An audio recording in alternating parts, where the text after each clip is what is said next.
The first meeting of 2021 of the Tullahoma City Schools Board of Directors is called to order. Amy Johnson will be leading us in the pledge. Please stand. I pledge allegiance To the flag. Wait, we're having technical difficulties. Just a moment. Okay, go ahead. I pledge allegiance to the flag of the United States of America, and to the republic for which it stands, one nation, under God, indivisible, with liberty and justice for all.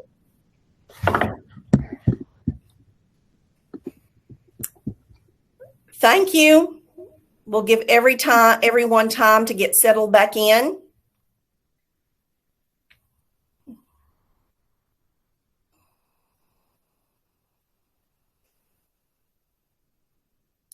Board Secretary Sandy Vaughn will call the roll, please.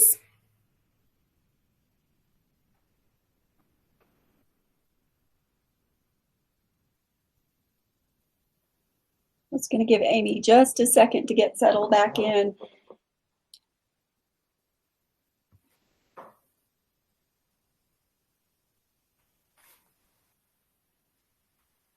All right, roll call. Amy Dotson. Here. Jessica Fogerty. Here. Sid Hill. Here. Teresa Lawson. Here. Kim Usselton. Here. Pat Welch. Here. And Amy Johnson.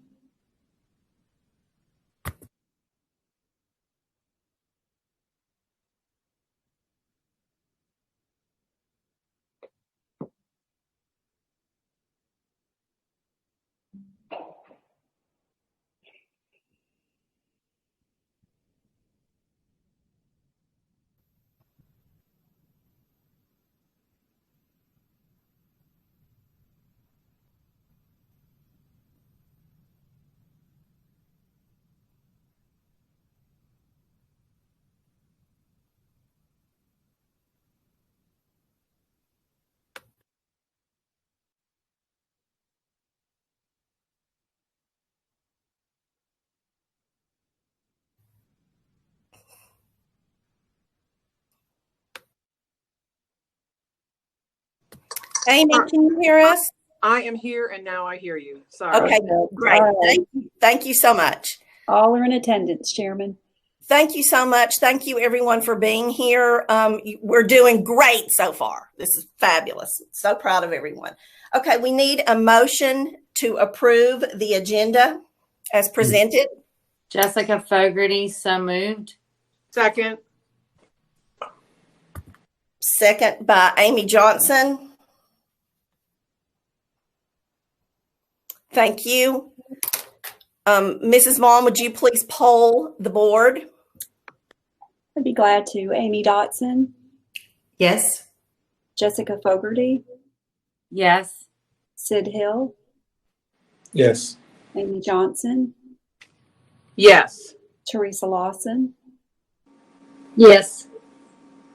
Kim Usselton. Yes. And Pat Welsh. Yes. All in favor, Chairman. Great. Thank you so much. The next item on our agenda are individuals to address the board. Do we have anyone who is present who would like to address the board on an agenda or non-agenda item?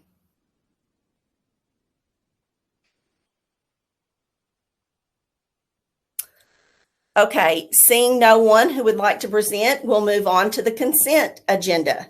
Do we have a motion to accept the consent agenda as presented? So moved. So move. The motion was made by Teresa Lawson. Do I have a second? Jessica Fogerty, second. Okay, thank you. And Mrs. Vaughn, would you please poll the board? Yes. Amy Dotson. Yes. Jessica Fogerty. Yes. Sid Hill. Yes. Amy Johnson. Yes. Teresa Lawson. Yes. Kim Usselton. Yes. Pat Welsh. Yes. That's all in favor, Chairman. Great. Thank you so much. Consent agenda passes. Moving on to unfinished business, the 2021-22 budget. That would be Mr. Jason Ray, please.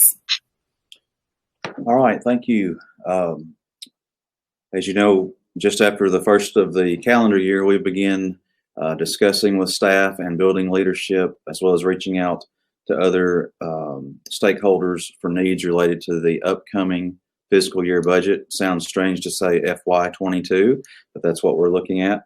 We typically begin receiving information from the state related to the BEP for next school year in April. Obviously, this year is a little bit of an anomaly. And so as that information becomes available, we will keep you informed of any information that we feel is beneficial to you all. And then as we work on our proposed budget, we will begin giving meeting with the Finance Committee, and then drafts will be coming your way as well. Chairperson Usleton, thank you. Thank you, Mr. Ray. Does anyone have any questions for Mr. Ray at this point? I know it's very early on. Any questions? Okay, thank you. I also want to say how much I appreciated the Finance Committee meeting that Mr. Ray, Dr. Stevens, and Pat Welsh and I had. We did it via Zoom in following the governor's orders, and finance is difficult via Zoom, and I thought we had a really productive meeting. So thank you all so much. I appreciate that. Okay, now moving on to building and grounds. That would be Pat Welsh, please. All right. The Buildings and Grounds, or the old Maintenance Committee, met both last Friday and yesterday. We're attempting to catch up with the Policy Committee, but realize we've got a long way to go as far as meeting times. I'm going to give a quick report, and if there's questions, and there may be, we'll be glad to try to answer them. At THS, remember, we're still looking to get drainage in the radiuses of the track, and the bids are due to be back to OLG by March the 5th. I talked to Mr. Quick, who's at basketball games tonight, about the band room door, and he said that it is in and it looks great. It's going to be a big help to the band to not have to go outside to move instruments around. We have also asked, we had a long discussion about the tennis courts again, and we have asked Mr. Ray to get with OLG and get their recommendations on placement and possible estimated cost to put the two possible locations that we haven't talked about probably enough. And one of those is across the creek on the field where the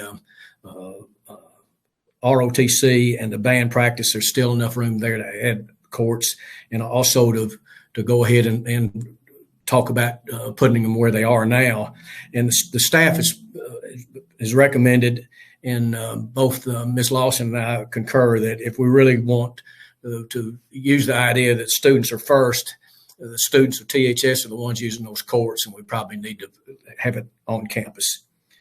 It's going to be a while before we get back, because it's going to take a while for OLG to do all that Mr. Ray is going to be asking them to do. At Bel Air, you remember the ceiling tile contractor is to go there after East, and Mr. Ray's convinced that we probably need to wait to more of extended break time, because there is disruptions to the classrooms, and East could get along, but we probably have more worries that elementary students are going to have problems with it. But we're waiting also for the contractor to get his performance bond in. Also at Bel Air, you remember that we've talked about possible replacing of the awning and sidewalks in the front. We've asked Mr. Ray to get with OLG again to provide prices on a awning that has a radius with truss-like supports in them that would be covered. And we can provide drawings if somebody needs to see that. They gave us 5 or 6 different drawings, and we're asking for them to come back with some estimates on that project. that project will be, if it comes to fruition, will be done not this budget year, but the following. All our elementary schools now have laminated glass, and I believe those were put in by a security grant. Let's see, the last part I've got is that at East Middle, I'm not too sure, but I believe that the carpet in the office and in the library is their original. And Jason is going to get bids and getting specs together to get that bidded, and that would be in this calendar year. Are any questions on anything I've gone over? Jessica Fogerty, I just had a couple questions about the tennis court. If you and Jason, whoever, can tag team on it, and I apologize just for my naivete about, I know it's currently there. The kids and I've gone out and been on them or whatever, but I probably don't know from a standpoint. Are they right now, the way they are currently established, in a way that you could host tournaments? Like, are we able to play on them? Okay. We can't host tournaments because the TWA regulations it has to have 6 courts. We have matches there all the time, but we cannot host the district or regional competition because we don't have enough space. But the intent, correct, by what we're going to be doing is going to allow for that. Am I accurate? That's our wish, Jessica, but we want to see what OLG tells us. That may be, the cost may be prohibitive. We may feel like we're limited to leaving them where they are. There's several points to go through, but is the intent right now of the committee? Yes, it is to have 6 courts so that it would be conducive to both hosting regional and district tournament. The final question is, for that to happen, are you telling me that there's not a big enough footprint at the current spot to add 2 additional courts? I.e., there's a choice between locations. That's one of the reasons why we got OLG looking at it, because it's going to be really tight to get 2 more in. Okay. Really tight. And do we have an expected time frame to hear back on what, kind of like how we're proceeding or how that's working? Or I'll let Jason speak to that. My idea was it's probably going to be several months, but I'd like to hear if Jason's got something different. After our meeting yesterday, I reached out to OLG. We had a meeting today, just in a guesstimate. It'd probably be 6 weeks to maybe 8 weeks before they have us an assessment back on those 2 locations. Okay. And so that really is more a project that obviously will be for next year, I'm assuming. Is that correct? Like, how quick? Yeah. It would not be in this fiscal year, that's for sure. Yeah. Okay. Thanks. Any other questions? Thank you, Ms. Chairperson. Thank you so much. Great report. Maintenance, greens, grounds, greens, everything else. Thank y'all for everything that you're doing. Greens and grounds. You can tell I live on a golf course. Thank you so much. Okay, moving on to facilities review and assessment proposal. That will be Dr. Stevens and Mr. Ray, and I'm not sure who's going to go first on this. So since my arrival in Tullahoma City Schools, it has been clear to me from individual board member conversations and the Building and Grounds Committee meetings that there is a need for a full facilities assessment to be conducted. Members of both the Finance Committee and Building and Grounds Committee believe this is a natural next step for us. This facilities assessment will cover the 7 school buildings. A team of architects and staff will evaluate school buildings, focusing on the following: architectural, mechanical, and electrical. We will get the completed assessment and a report of findings. This information will help our future planning as we have a clear plan of what is needed in each of the facilities in terms of maintenance, upkeep, and enhancement. The Building and Grounds Committee is certainly ready for this next step because establishing priorities is really important to this committee. To give you an idea, from Orcutt Winslow, who is the architectural firm we connected with, for those of you that were on the board in 2018, Dr. Lawson shared some drawings with you from that group for Farah Elementary. So this is the group that would be coming if the board approves this particular assessment. According to the firm, it will take them 2 weeks of work on site to visit each of the schools, and there will be a team going to each school. They have assured me that it will not be intrusive to the instructional day, so they have done this work and will be mindful of what is happening during the school day. And then it will take roughly 3 weeks to put together all of the information from each of the campuses to create a summation of findings. And I certainly think that could take a study session to review that information thoroughly and be able to ask some very thoughtful questions. So administration recommends approval of Orcutt Winslow to return to Tullahoma City Schools and do a complete facilities assessment in the amount of, or not to exceed, $34,300. I would say that also that the Building and Grounds Committee would strongly recommend that be taking place. We have done so much in the last 4 or 5 years that we're to the point now where I think I told the committee members, I don't have the expertise, and I don't think Ms. Lawson does either, to decide whether the buildings are structurally sound. If we're going to make long range goals or plans for our facilities, we need this assessment. Yes, I agree.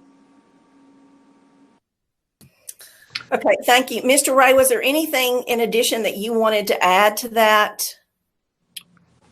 No, ma'am. Thank you. Okay, so I have a question. This is Amy Johnson.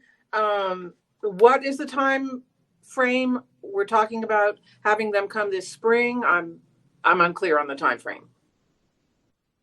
Thank you. So yes, that would be this spring. It would be as soon as they could get themselves organized and here.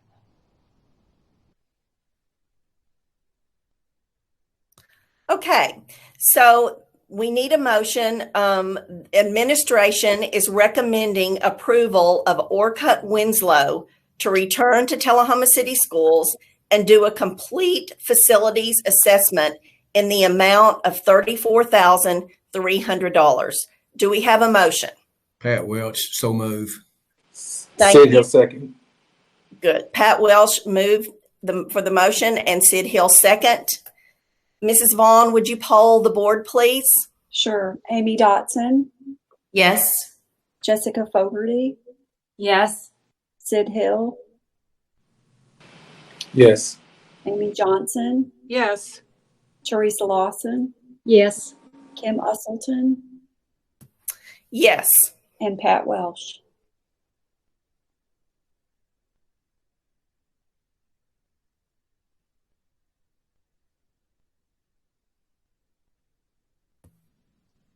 Yes, I'm having a hard time with the mute button.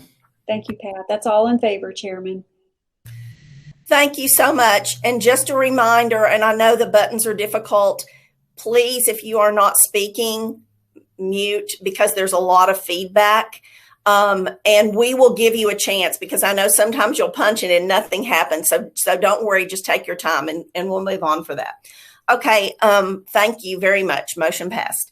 Now we're ready for our CIA Curriculum, Instruction, and Assessment Report by Jessica Fogerty. Hi guys. Okay. So we've met twice since our last board meeting. So I have quite a bit of information to share. Our meeting before the holiday break, Our meeting before the holiday break included both the middle school principals, who provided a lot of insight into the middle school world and in particular the challenges of their schedule. Lots of discussion centered around the desire to increase offerings and to bump up the exploratory approach experience at this point in our students' academic journey. The challenges faced in the schedule led to a natural suggestion of examining the possibility of offering this type of exploration on Wednesday afternoons. So Dr. Stevens tasked the principals to solicit feedback from their staff, and the findings were presented at our meeting last Wednesday. And the summary is as follows.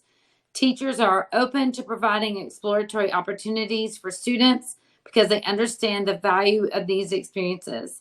There is an initial level of buy-in from those that were engaged in this conversation, particularly when the options are directly connected to individual interests and or passions. So I thought that that was very promising. As a work group, we're excited to see this come to fruition and to see it possibly expand with regards to the offerings, instructors, and dates and times. So it's certainly, we're at a beginning point and we're willing to offer as much support as needed. Secondly, Susan provided a very detailed report concerning virtual instruction and the successes and the challenges that we have seen so far.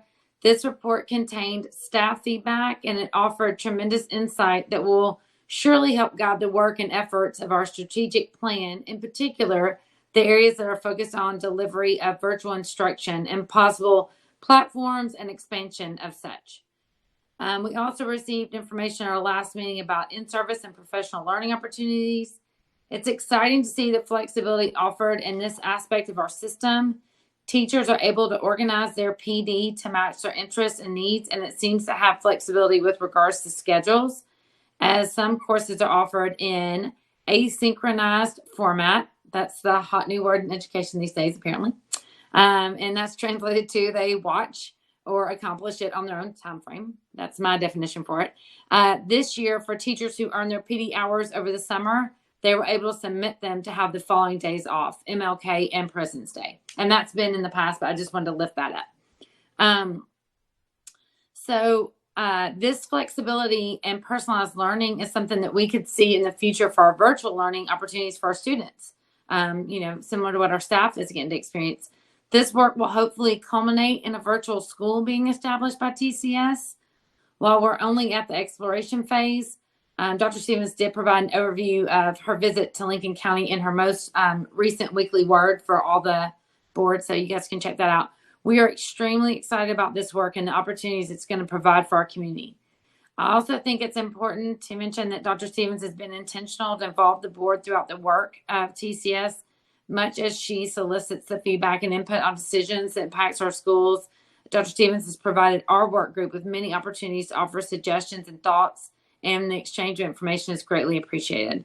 To that point, if any board member wishes to ask for more information or provide additional feedback in the areas of curriculum, instruction, and assessment, please don't hesitate to contact any member of the CIA, and I'm sure that our upcoming retreat will give us all an opportunity to really share some thoughts about this work.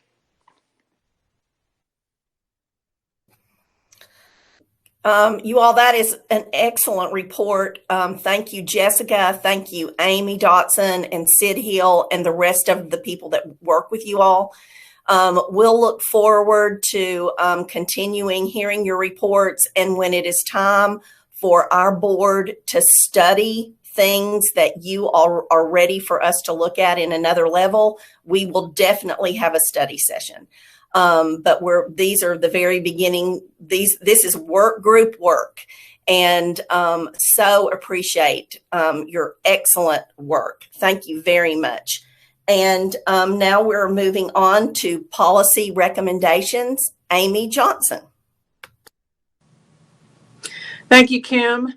I just want to say that I love my group. I really like working on this policy thing. And I know there's a lot of people that would probably go, yuck, but it's just right up my alley.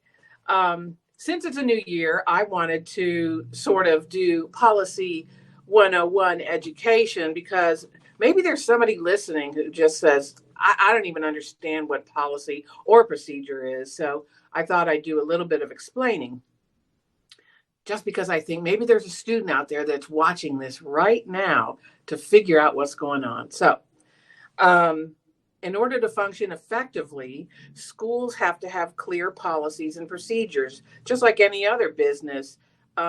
Policies and procedures guide day-to-day processes.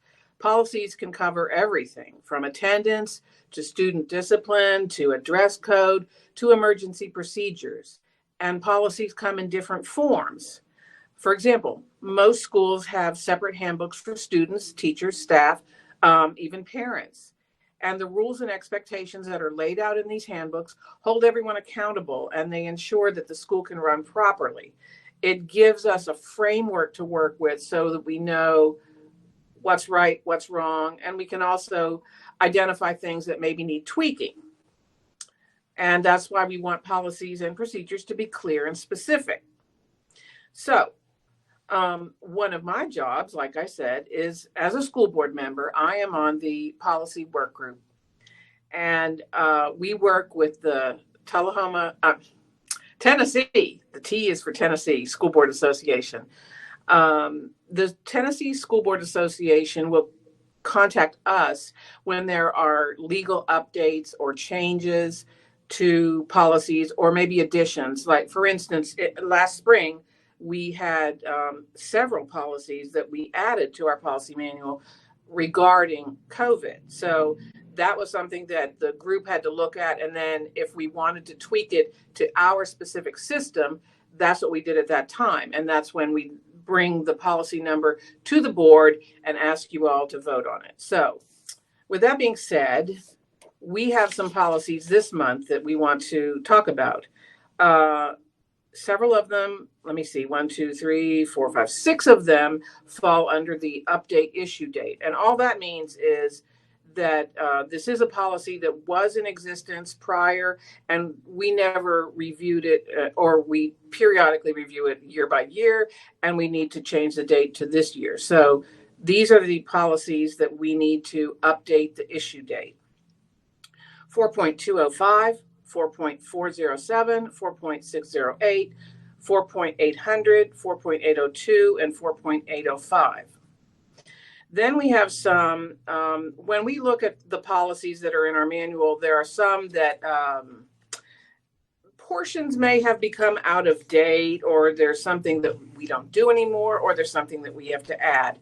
Sometimes TSBA has a model policy that would fit the shoe that we're wearing, that we want to wear. So what we do is we go through every one of them and we tailor them to fit our own school system, or we add an addition to our policy manual based on the relevance and the need for our system. We have 17 of those, and so I'm going to read those numbers for you, and then my report will be done. The numbers that have to be, we are either adopting the model or we are adopting the model with edits, are 4.100, 4.201, 4.202, 4.206, 4.300, 4.302, 4.303, 4.405, 4.406, 4.408, 4.409, 4.500, 4.501, 4.601, 4.803, 4.804, and the little straggler called 6.604. So these are the policies that we want to, that we are recommending are updated tonight. Thank you. Thank you. Do we have a motion to accept the policies as presented? I make the motion. Okay, thank you. Motion by Amy Johnson, a second. Second, Pat Welch. Second by Pat Welch. Mrs. Vaughn, would you please poll the board? Sure. Amy Dotson, Yes. Jessica Fogerty, Yes. Sid Hill, Yes. Amy Johnson, Yes. Teresa Lawson, Yes. Kim Usselton, Yes. and Pat Welch. Yes. It's all in favor, Chairman.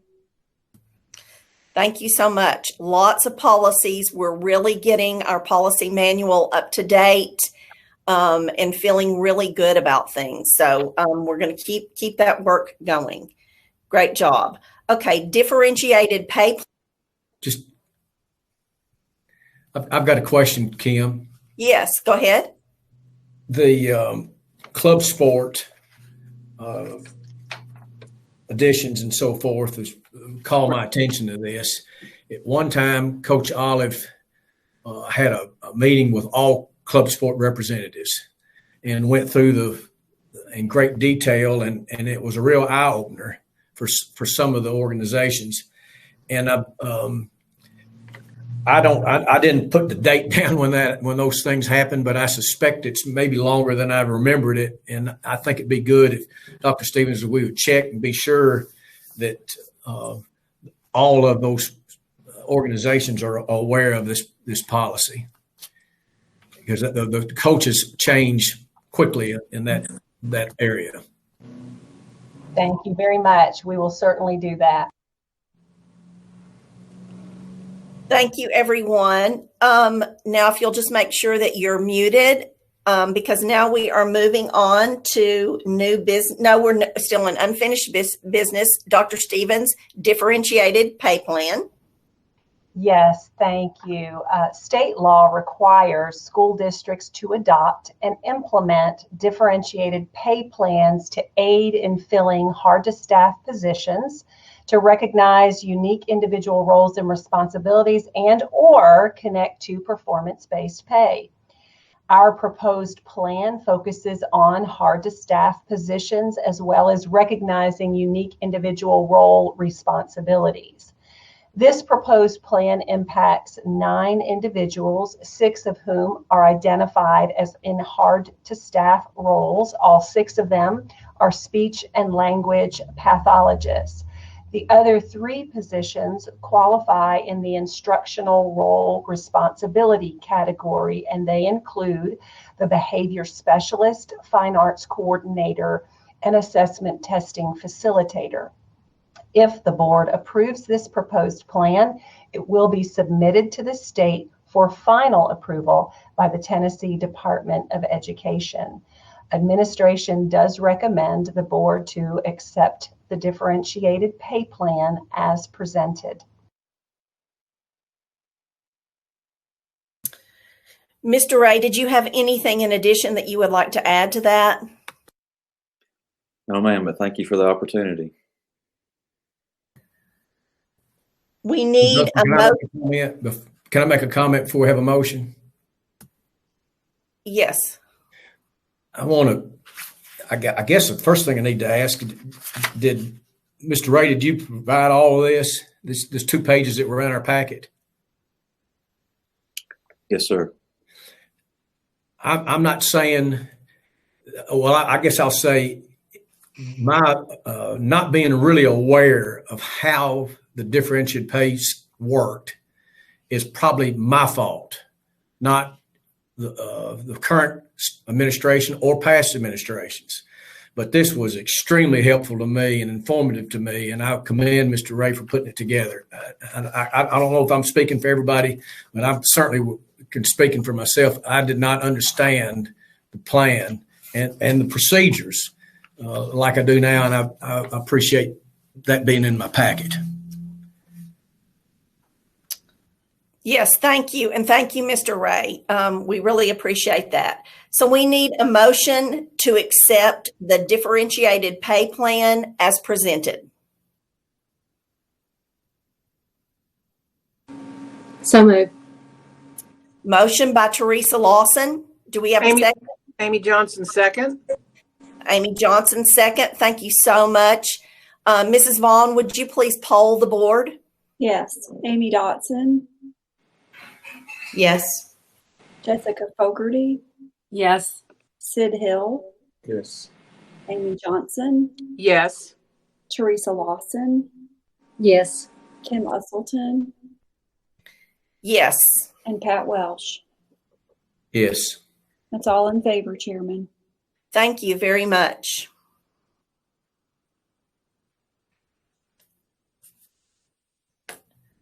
Moving on to new business, system-wide professional learning program.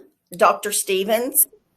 Yes, thank you. Board Policy 5.113 notes the necessity to involve central office personnel and other employees as needed in developing the district-wide professional learning program. This program shall be presented to the board and submitted for board approval.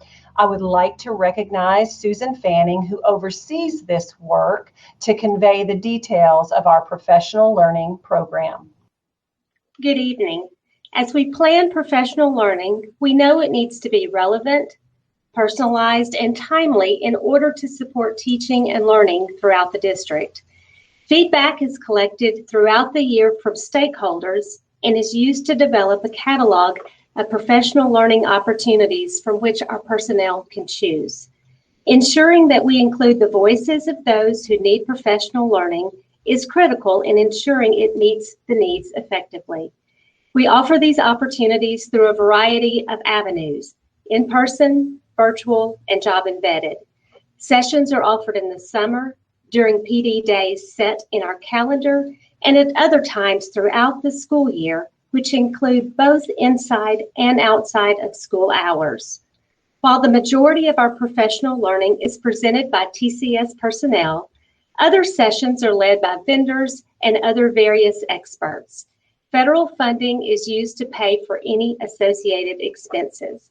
You have before you the professional learning plan for 2021.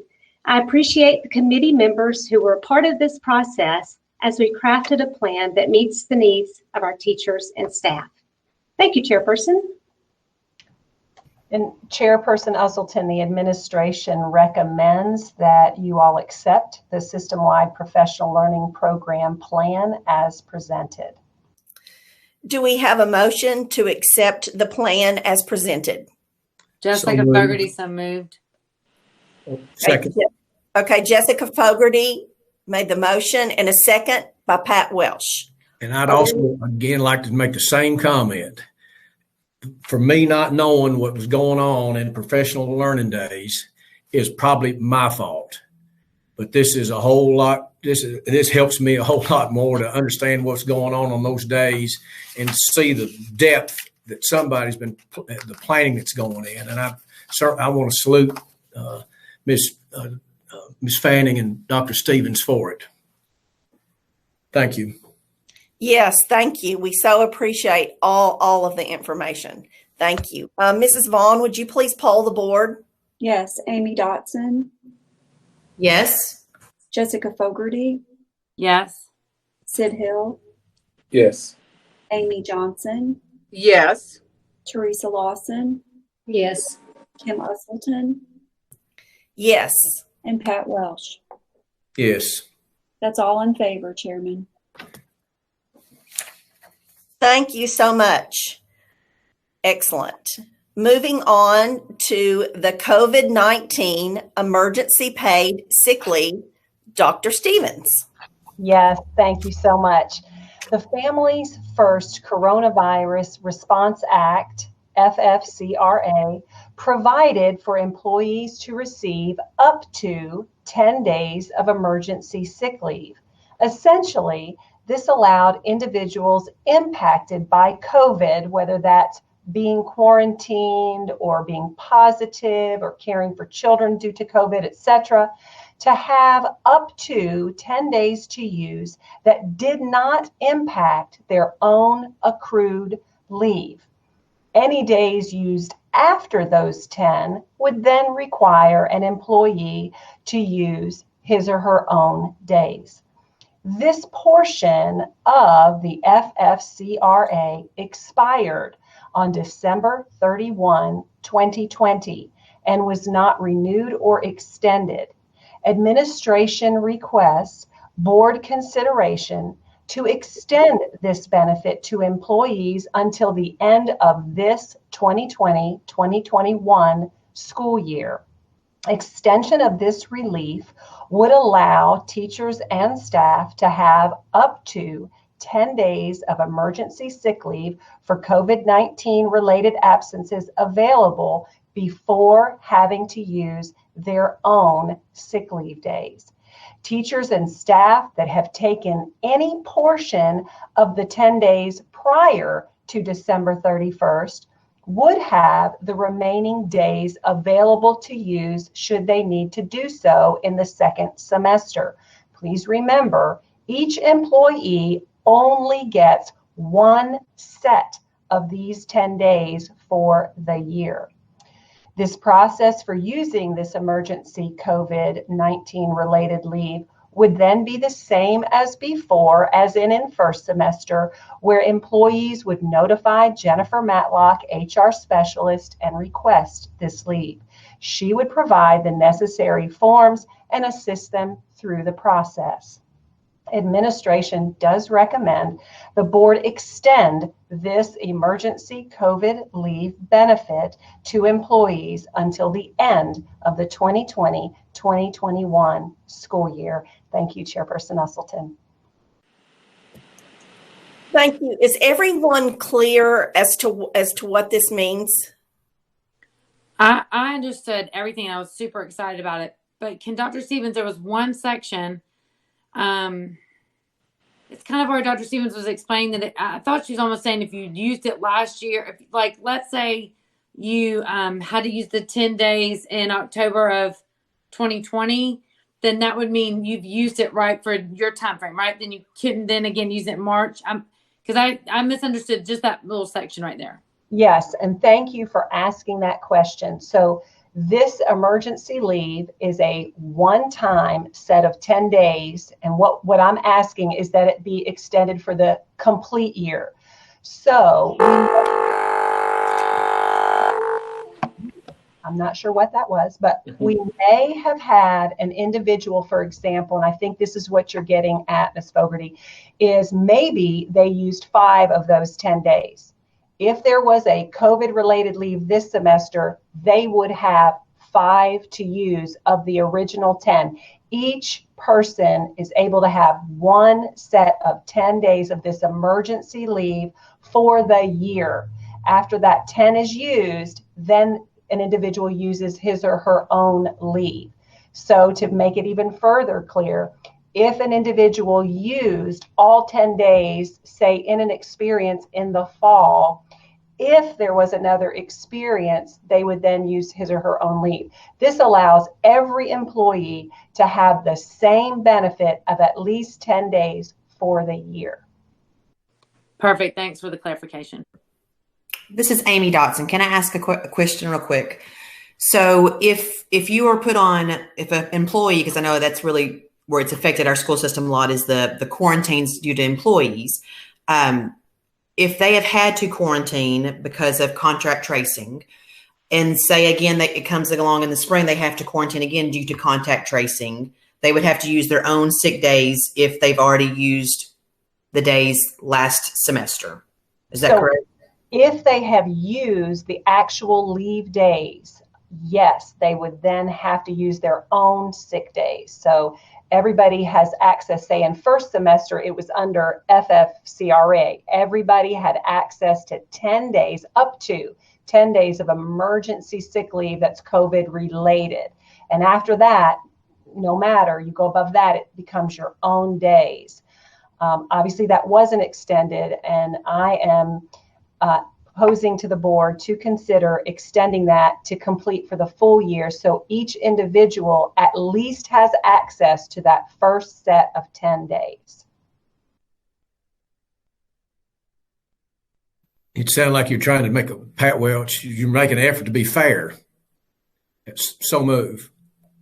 Correct, because there are people who may not have had any experience with COVID in the fall when FFCRA existed, and now they have it in the spring. And if we did not extend this, then they would be using their own sick days right away, whereas others would have benefited from the emergency leave. So yes, Mr. Welsh certainly is attempting to be fair in a very unique year. So move. Amy Dotson, one last question, and I completely agree, Pat.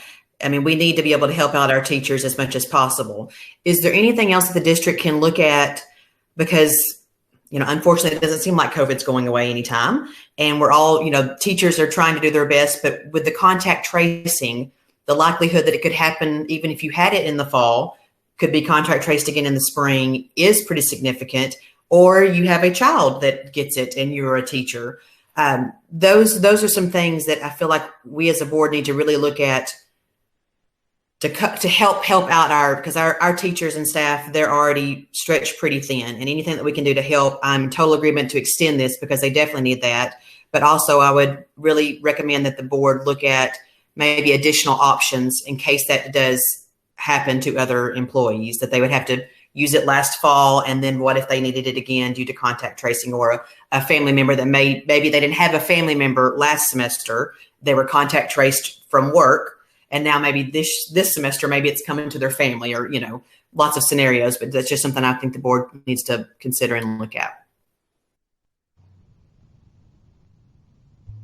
So I'll just say again, Chairperson Esselton, administration recommends that the board extend the emergency COVID leave benefit to employees until the end of the 2020-2021 school year. Thank you so much. Is there a motion? So move. Motion by Pat Welsh. Do I have a second? Sid Hill, second. Second by Sid Hill. Thank you so much. Mrs. Vaughn, would you please poll the board? Yes. Amy Dotson. Yes. Jessica Fogerty. Yes. Sid Hill. Yes. Amy Johnson. Yes. Teresa Lawson. Yes. Kim Usselton. Yes. And Pat Welsh. Yes. That's all in favor, Chairman. Thank you so much. And thank you for the work that was done on that. I really, really appreciate it. Moving on to the superintendent's report. Dr. Stevens. Yes, thank you again. You're going to have to take notes because you know me, there's a lot to celebrate and recognize, and this month is no different than any other. And I'm going to end with a song, so it really doesn't get any better. Since we met in November, so last in November, our teachers, staff, and students have enjoyed some much-deserved time off for Thanksgiving and Christmas holidays. We were able to transition back from all virtual learning at the high school to traditional and virtual as we returned from Christmas break. So we were able to return all as usual with a high percentage. By the way, 87% of our students are in person and 13% are virtual currently. So as you know, we continue to navigate the challenges of COVID. Risk mitigation continues to be a focus of what we are doing as we are working through each and every day. Again, as noted, 87% are in person, 13% virtual. I continue to monitor current student and staff active case counts, numbers of quarantined, substitute needs, absences from other reasons, etc. As you all know, if a need arises, we will certainly move to virtual learning, whether that is at a school level, as done at the high school, or even across the district. I would like to take this opportunity to lift up some of the celebrations across the district. At the elementary level, East Lincoln Elementary Principal Scott Hargrove would like to celebrate the willingness of his faculty and staff at East Lincoln to constantly pitch in and close ranks during teacher and staff absences. As you all know, and this is true here and in every district, that is a challenge. Their ability to pick up the workload and continue to provide strong learning experiences should be commended. We are blessed to have these folks serving our learners and working in our district. Certainly a message that all of our building principals share in communicating. Jack T. Farah Elementary Principal Debbie Edens would like to recognize one of her teachers, Olivia Caldwell. Ms. Caldwell was chosen as the new TCS leader to be recognized and receive a cash prize from Alpha Delta Kappa. Bel Air Elementary Principal Dr. Clint Epley would like to celebrate the success of their Makerspace Lab. Library time doesn't look the same today as it did years ago. Students in K-5 are afforded the opportunity to use this makerspace STEM lab to explore various forms of media. Dr. Epley shared with me that it's high technology, low technology. It's digital, it's analog. Bel Air's lab provides relevance for learning as it seeks to be an avenue to address real world problems. Having real world questions, problems that kids can access makes it engaging. Soon, Bel Air students will be exploring STEM careers with an emphasis in aerospace. Tullahoma is located in the center of 52 aerospace companies, and the future of these Bel Air students can start today. Exciting stuff. Robert E. Lee Principal Mary Gilbert would like to celebrate Allie Johnston. Allie's the new music teacher at Robert E. Lee this year, and she's being recognized by Alpha Delta Kappa with a cash prize. The Lions are enjoying the opportunity to play winter sports. Basketball and wrestling have been in full swing with every wrestler earning a medal. And there's lots to celebrate at Tullahoma High School. Dr. Greg English was named the Tennessee Association of Secondary School Principals Assistant Principal of the Year. I could not be more proud of Dr. English. This award is much deserved as he provides such leadership at THS in addition to serving as the Director of Virtual Learning at the high school.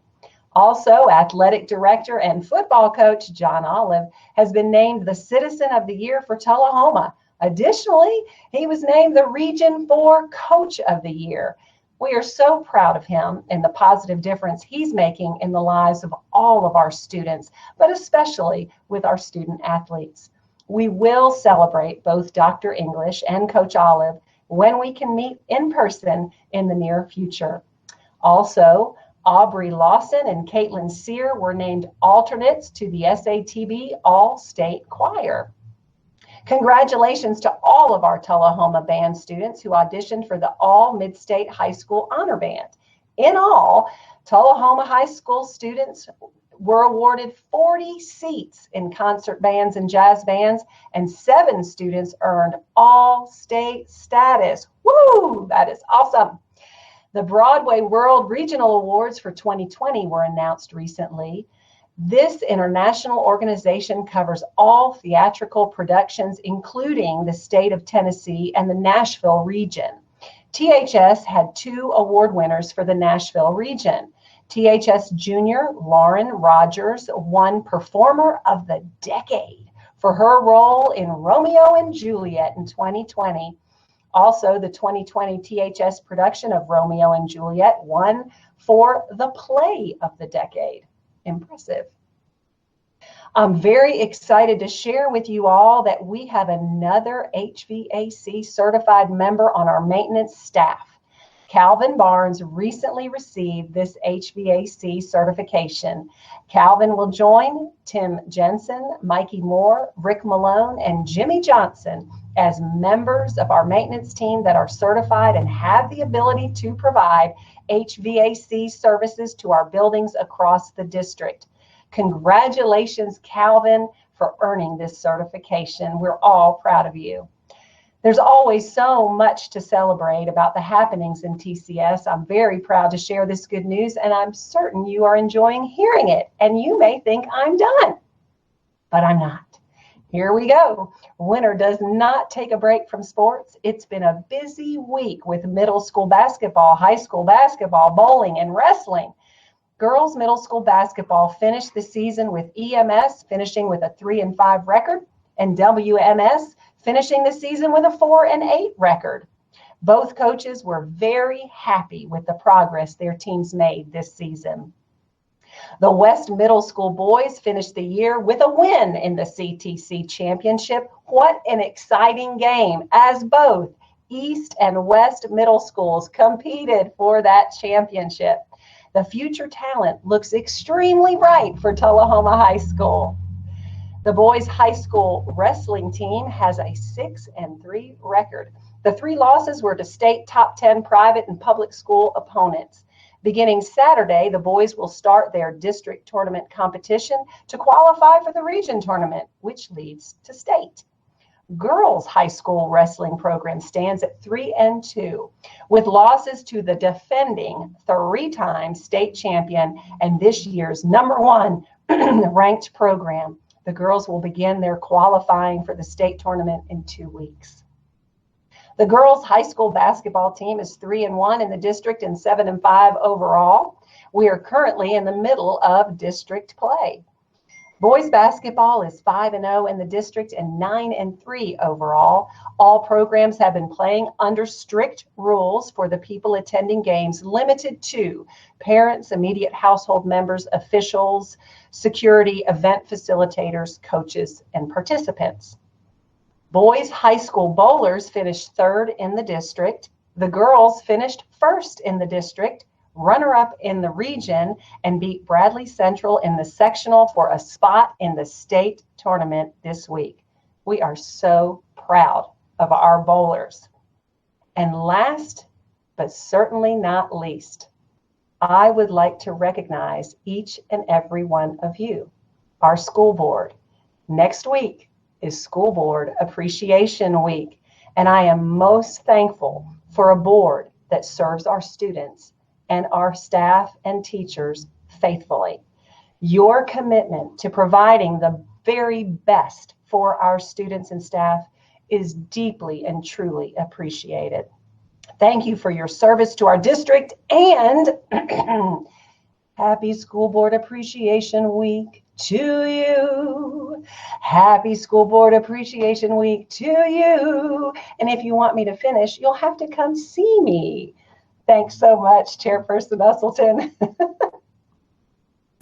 Thank you, Dr. Stevens. Wow, wonderful, wonderful things happening. And I do believe that we have board members who have children who were celebrated in that report.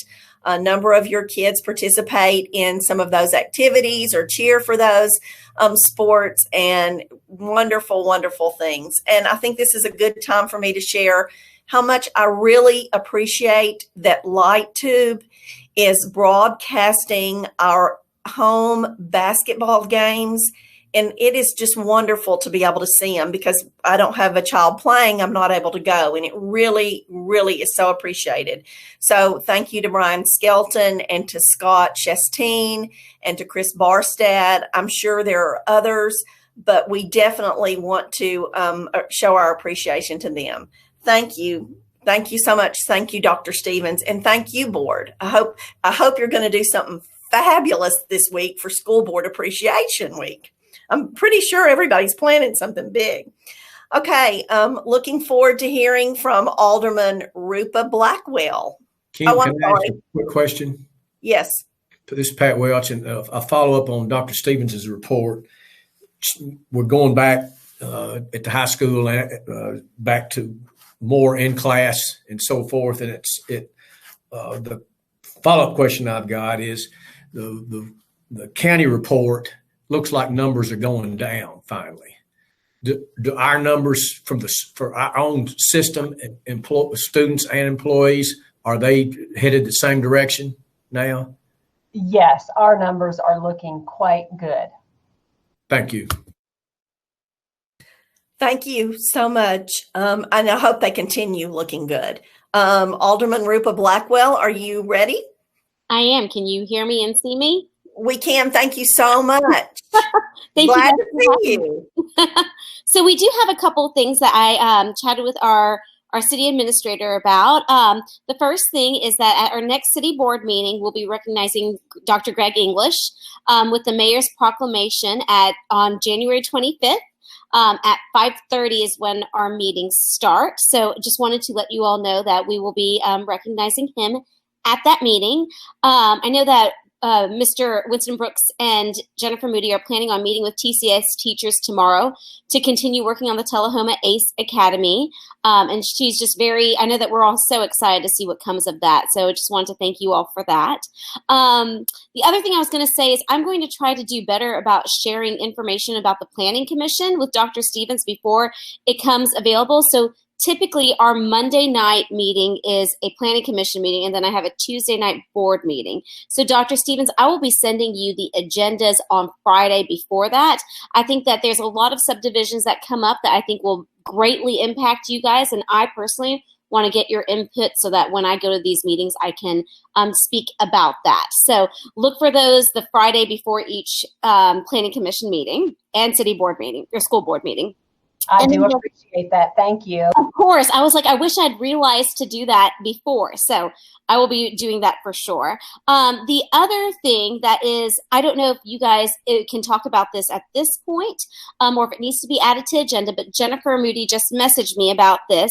We've received a request to name a road after, I want to say his name is Mr. Glenn Staples, but we don't think the road is ours, and we think the road might be yours, and we just wanted to see if it was and if it would be something that you'd be okay with us putting a sign up in his name. It is the road behind Farah Elementary School, and essentially we've had a few requests asking us to rename or name the road after him since there's no sign as of yet, and we would love to do that if you guys give us the okay to, and if you own that road, or if somebody does. And that is all I have. Thank you. Thank you, Alderman Blackwell. I'm sure we will need to look into the ownership of that road and get back with you. Thank you.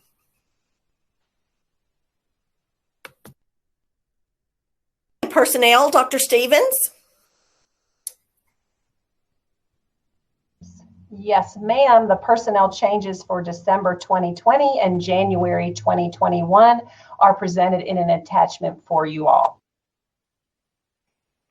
Thank you. That does not require any board action. So we are moving on to the monthly financial report. Mr. Jason Ray. Thank you much. You all have the summary of the financial report through the end of December. For the 6-month period of this current budget cycle. As is typical, our revenue is typically a little bit middle of the year and late in the year coming in as we rely on sales tax and property tax. And property tax obviously typically is paid in December and February being the 2 big months for that. And then city allocation as well begins to roll with those numbers as well about that same time frame. So that's there for your perusement, and glad to answer anything that you have related to this year's budget. Did anyone have any questions for Mr. Ray? This is just the regular monthly report that TSBA recommended through my workshop that I went to as chairman, that we just put this out each month. It doesn't require any action. Any questions? Thank you so much, Mr. Ray. Is there any more business to come before the board?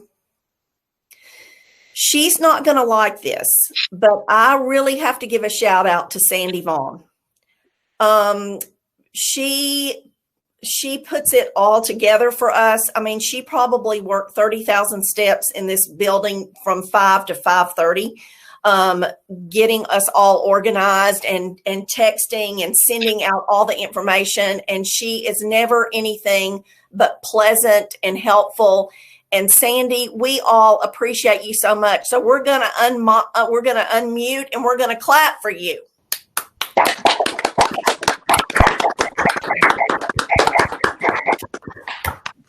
Thank you all so much. Excuse me, Chairperson. Yes. Her lady, I was going to say this, and she's wonderful about reminding us for those who are ripping and running, and those of us who have a laptop like the one you heard mine that just completely just broke down. So I appreciate you, Sandy, so much, and I can't thank you enough. Yes, she is wonderful. Thank you all so much. Do I have a motion to adjourn? So move, Sid Hill. Motion by Sid Hill. A second? Second, Jessica Fogerty. Second by Jessica Fogerty.